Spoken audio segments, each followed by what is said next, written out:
Shalom, shalom. Je vous salue dans le beau et précieux nom du Seigneur Jésus-Christ de Nazareth. Je suis votre serviteur, le docteur Yvan Bouba. Êtes-vous prêts pour le café matinal? Prions. Père éternel, nous te confions ce mercredi 26 mars 2025 afin que tu puisses ouvrir cette journée, que ce soleil qui se lève soit pour nous un soleil de justice pour plaider en notre faveur devant nos adversaires. Donne-nous la sagesse et l'intelligence de communiquer et de faire les choses comme il faut et place devant nous des cœurs que tu as déjà préparés d'avance afin que nous travaillions ensemble.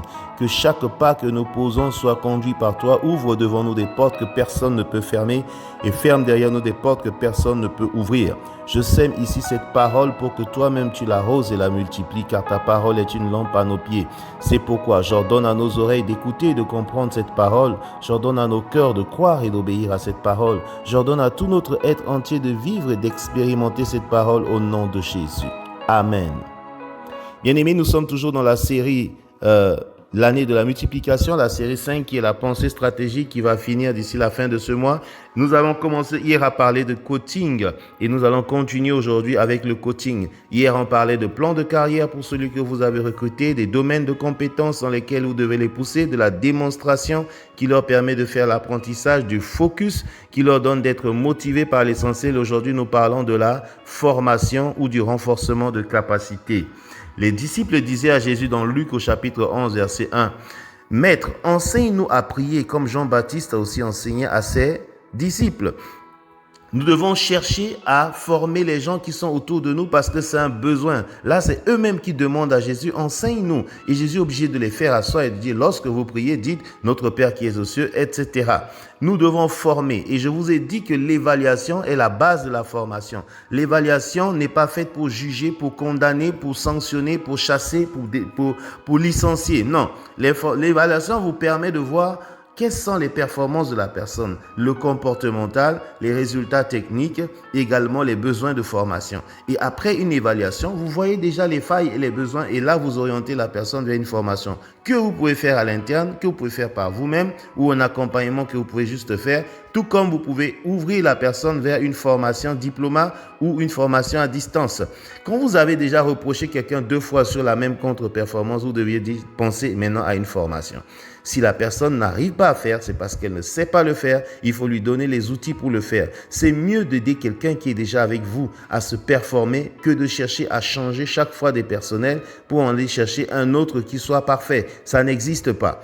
Le 6e point que je voudrais vous donner, c'est la synergie. Dans Luc au chapitre 10, verset 1 et verset 16, il est dit ici que 2 valent mieux qu'un. Jésus les a envoyés 2 par 2 pour aller évangéliser. Il y a 70 disciples. Il n'y en avait pas que 12. Jésus en a envoyé 70 et quand ils sont revenus au verset 17, ils se réjouissaient et disaient au Seigneur, mais nous sommes étonnés. Même les démons nous sont soumis. Jésus leur disait, bon, c'est pas le sujet. Soyez plutôt réjouissez votre cœur de ce que vos noms sont inscrits dans le livre de vie. Donc, 70 étaient auprès de Jésus. 70 ont été formés, 70 ont été envoyés, 70 ont appliqué. Et on se retrouve avec 12. Ces équipes de 2 par 2 que vous composez, vous devez les composer sur certaines bases de complémentarité. Quelqu'un a quelque chose que l'autre n'a pas. Quelqu'un a quelque chose que l'autre peut lui apporter. Et c'est comme ça qu'on fait les équipes. Si vous ne savez pas aussi composer les équipes, Néhémie a appris à composer des équipes. Souvent, c'est par famille, solidarité, par corps de métier. Il a même mis les chantres ensemble. Il a souvent mis des gens en fonction de leur lieu géographique. Il y a des facteurs qui vous permettent de faire des combinaisons gagnantes. Si vous avez réussi ça, vous avez réussi un travail de synergie au sein de votre équipe. Ceux que vous avez évalués, formés, testés, appréciés, finiront toujours par être fidèles et dévoués à vous. Ils finiront par comprendre que c'est vous qui leur voulez du bien et non pas seulement de la correction. Prions le Seigneur. Père, nous prions en ce jour que tu continues à travailler dans notre leadership, notre gestion de notre équipe, de notre projet, de notre église, notre ministère, afin que nous-mêmes nous soyons des formateurs, que nous ne nous limitons pas seulement à remarquer les limites, les faiblesses, les manquements de nos équipes, mais que nous nous investissons en eux pour les former, pour les renforcer, Père éternel, nous voulons que tu nous donnes ce talent, car tu es toi-même un formateur, tu es toi-même un maître.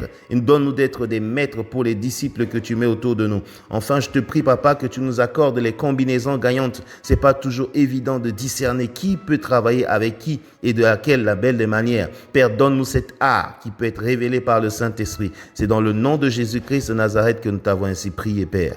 Amen.